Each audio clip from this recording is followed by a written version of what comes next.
नमस्कार। आज हम बात कर रहे हैं उत्पादकता बढ़ाने पर और साथ ही वो जो टाल मटोल की आदत होती है ना, उससे कैसे छुटकारा पाया जाए। हाँ, ये एक बहुत आम समस्या है। हमारे पास ब्रायन ट्रेसी की जो मशहूर किताब है ईट दैट फ्रॉग, हाँ। उसका हिंदी अनुवाद है सबसे मुश्किल काम सबसे पहले। अच्छा। और ये सार हमारे सामने है। अच्छा। और ये सार बताता है कि कैसे हम कम वक्त में ज्यादा और बेहतर काम कर सकते हैं।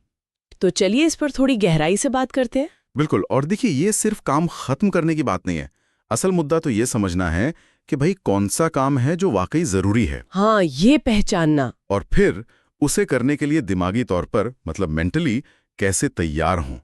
क्योंकि हम अक्सर बिजी तो दिखते हैं, पर क्या सही काम कर रहे हैं, वो सवाल है। सही कहा। किताब का जो सबसे फेमस आइडिया है वो है मेंढक खाना। हाँ, सुनने में थोड़ा अजीब है ना? हाँ। पर इसका मतलब बड़ा सीधा है।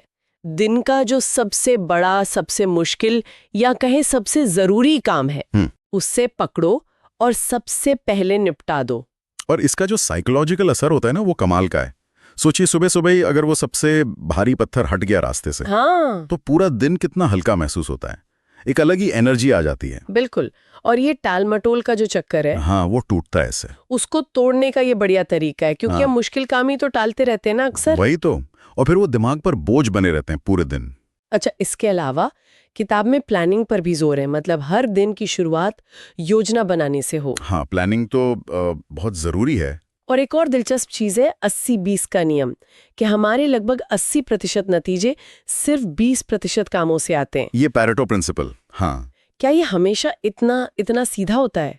देखिए, ये एक गाइडलाइन है, एक सिद्धांत, बहुत पावरफुल है, लेकिन इसको लागू करना वो हमेशा आसान नहीं होता। अच्छा। इसका मतलब है कि आपको पहचानना होगा वो मुट्ठी भर काम कौन से हैं जो सबसे ज्यादा असर डालते हैं, और फिर अपनी ज्यादातर एनर्जी उन्हीं पर लगानी होगी। चुनौती तो पहचानने में ही है। हाँ, वो 20% काम हैं कौन से, और उससे भी बड़ी चुनौती बाकी 80% कामों को जो शायद आसान लगें या मजेदार लगें, उनको न कहना। उनको छोड़ना। बिल्कुल। सिर्फ बिजी दिखने से क्या फायदा। जरूरी है परिणामों पर फोकस करना। ये बात समझ में आई। सार में कुछ और भी प्रैक्टिकल टिप्स हैं, जैसे ध्यान भटकाने वाली चीजों से बचना। ओह, ये तो आज के जमाने की सबसे बड़ी लड़ाई है शायद। है ना? Phone, social media, notifications. हाँ बिल्कुल, इनसे बचना मतलब फोकस बनाए रखना। और एक और चीज, बड़े कामों को छोटे छोटे हिस्सों में तोड़ना। ये भी बहुत काम का है। जब कोई काम बहुत बड़ा या मुश्किल लगता है ना, हाँ। तो उसे छोटे मैनेजेबल टुकड़ों में बांट लो, तो वो उतना डरावना नहीं लगता, करने लायक लगने लगता है। Step by step. बिल्कुल। और हाँ, एक और जरूरी बात जो लोग अक्सर भूल जाते हैं, क्या? ना कहना सीखना।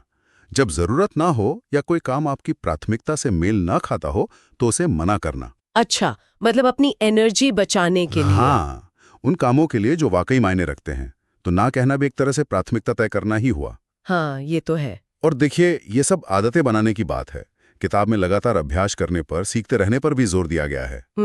ये कोई जादू की छड़ी नहीं है कि आज पढ़ा और कल से सब ठीक हो गया। नहीं, वो तो नहीं। इनको अपनी रोज की रूटीन का हिस्सा बनाना पड़ता है, लगातार कोशिश करनी पड़ती है। धीरे धीरे ये हमारी आदत में आते हैं।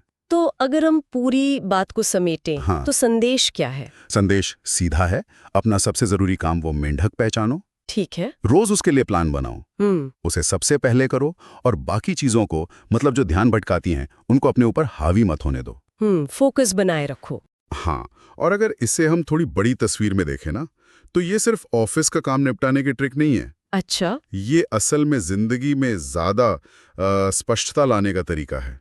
एक मकसद, एक उद्देश्य पाने का, और एक कंट्रोल का एहसास दिलाता है। कंट्रोल का एहसास, हाँ, ये जरूरी है। जब हमें पता होता है कि क्या जरूरी है और हम उस पर काम कर रहे हैं, तो वो जो बेकार की चिंता होती है ना, या गिल्ट होता है टालम टोल वाला, हाँ, वो कम होता है। बिल्कुल, उससे बचते हैं हम। चलिए आज के इस बातचीत को यहीं रोकते हैं।